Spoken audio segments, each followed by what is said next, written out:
Welcome, everyone. This is Betska, the Guru Coach, together with my handsome, orange-shirted host, Raj Vashisht Oh from my gosh. Delhi, India. I'm from Canada. This is Oh Mindful God. Leadership My Beyond goodness. Borders. I've never seen a man wear an orange shirt. I mean, we're making history here today. And it looks great with your bow tie. You look very handsome today there, my dear. So, all right, folks. Um, Great topic today on going sober, on addictions. And our guest today is Amanda Younts.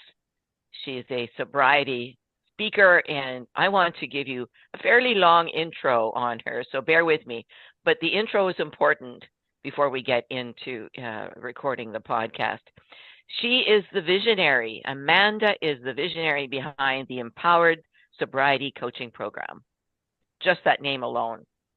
You want to ask a million questions, right?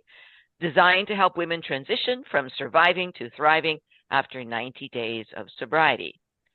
So with over 5 years of continuous recovery herself, that's why she can speak about it so intelligently, Amanda intimately understands the courageous path to building a fulfilling alcohol-free life. And when you think about most countries in the world have serious problems with alcoholism, this is one of the most important topics we could cover. Amanda holds a master's in clinical psychology. So you can imagine the depth of this conversation today, yeah?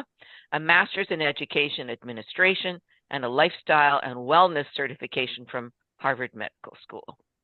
So her knowledge, together with her experience, is going to be a wow for us today. She merges her academic expertise with lived experience to deliver her coaching program. Her unique approach goes beyond traditional sobriety programs. And I mean, many of those programs do work, and I guess others don't work so well. But she addresses the critical yet often overlooked period. And this is what I find interesting between the 4 and 6 months of recovery. So that must be like a delicate spot, right, in one's recovery. So Amanda empowers her clients to transform their struggles into strength through strategies encompassing emotional resilience, habit formation, mind-body alignment, wow, and community connection. So we want to hear what Amanda has to say about going sober and on sobriety, knowing that all of this stems from her own personal recovery story. So welcome, Amanda. Very exciting to have you here with us today. So you were once addicted to alcohol, and when did you realize you needed help to get rid of the addiction? I'm asking this because I don't drink alcohol. I haven't for years, and when I did, I didn't like it anyway. But so many people drink lots and lots of alcohol, but maybe they don't even realize they're addicted. How would you answer that question? When did you realize you needed help? Well, I knew from the time that I was 14 years old that I had a problem Oh my gosh. and Wow. that alcohol was something different for me. And there were multiple stages in my life. So from 14, obviously, to my early 40s, almost 25, 30 years of a drinking life cycle. And when I was in graduate school for my psychology, my clinical psychology, one of my rotations, an internship, moving towards an actual doctorate program, the internship was going to be in an alcohol facility, alcohol treatment, addiction and substances.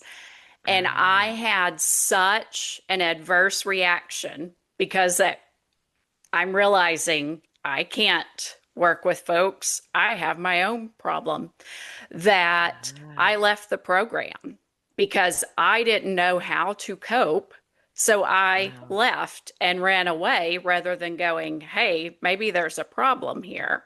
And Ah. but I did not address the problem for many years later. So, but I knew all along, but as you said, socially acceptable. Everyone around you is doing it. It's Mhm. everywhere you go.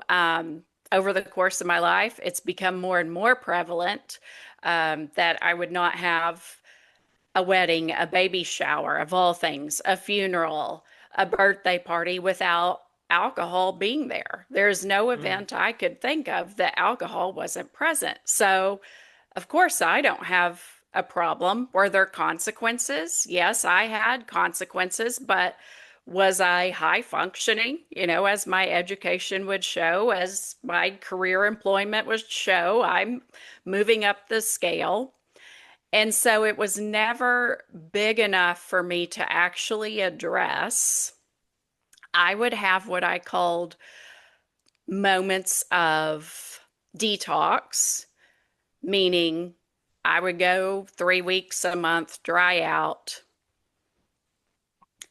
focus on my diet and my exercise, and then go, oh, see, I'm fine, and go right back to it. And within, Ah. 3 months, 6 months, it's back and worse.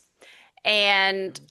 so I stopped drinking in 2020, but I knew by 2017, that's when I was really diving into the recovery world and Mm. looking at options of how to get sober. And I will say, I think this aligns with the podcast.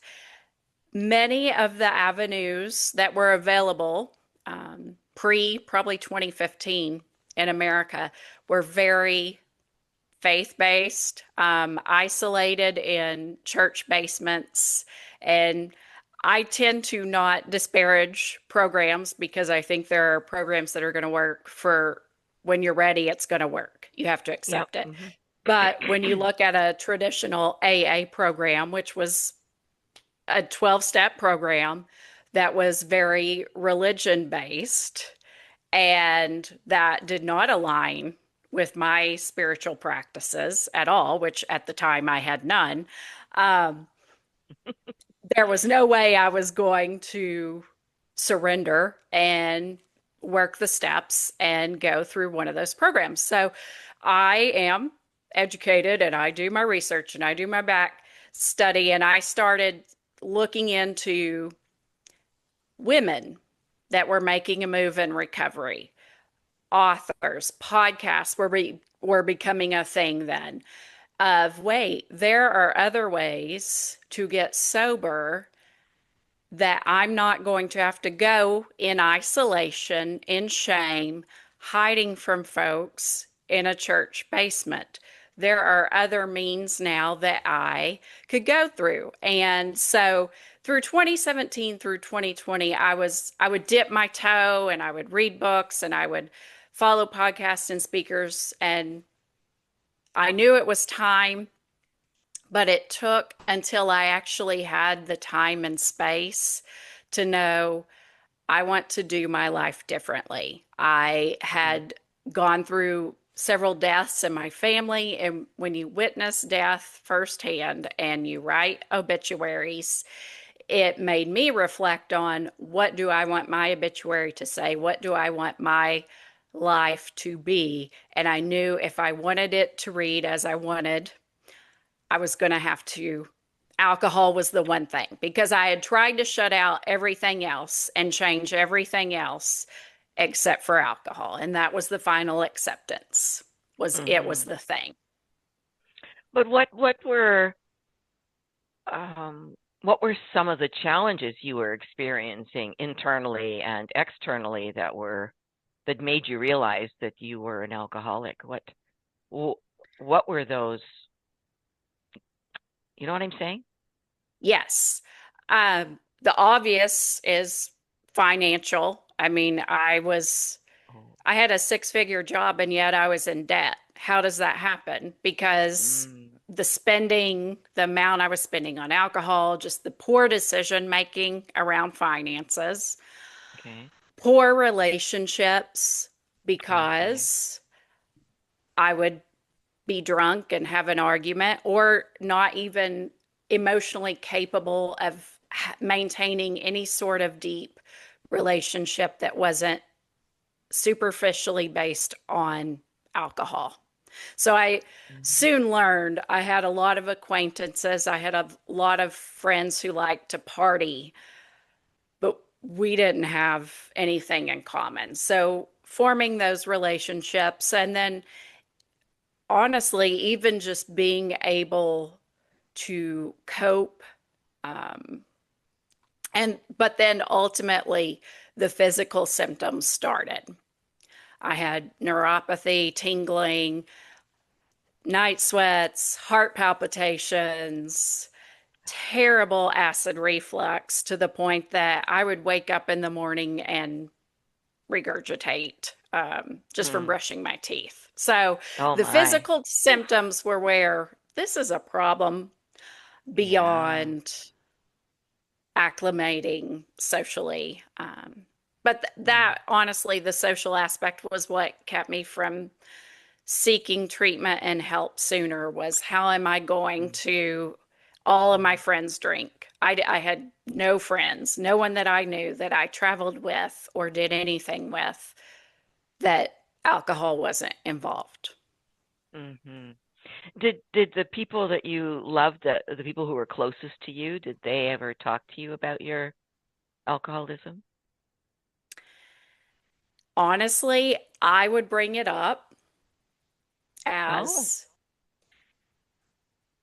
so maybe, yes, there would be a we need to talk about this event, this argument that happened, this, Mm. Mm-hmm. but the connection was never made to them that I needed to actually stop drinking. It was, well, you just need to drink less. Oh. That was not possible for me. Mm-hmm. The drinking Ah, okay. less Mm-hmm. when you're truly an addict and someone with a true problem, it's Mm. not an option. Um, Mm-hmm. so, Right on. Yeah. and I would say, I just need to quit drinking. And I would back out of social circles and I would distance myself from people. And they were like, no, it's fine. You don't have a problem. I mean, honestly, Oh.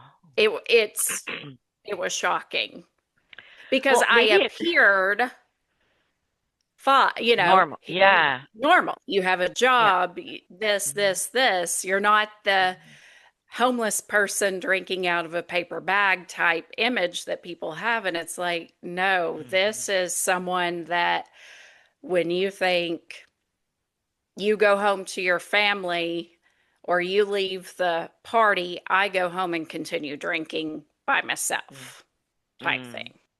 Right. So, I mean, you were highly functioning, I guess we could say it. And the reason I asked you about, well, when did you realize you needed help is because I watch the people who live in our village, for example, who start drinking at 11 o'clock in the morning, if not earlier, and by 2 o'clock, 3 o'clock, they're smashed. And um, and they don't realize that they have a problem. So, well, listen, Amanda, we're going to come back. We're going to take a brief pause, and we'll be back for part two, folks. Stay tuned because we want to hear about Amanda's sobriety coaching program because it could save some lives. So come back. We'll be back in a couple of minutes.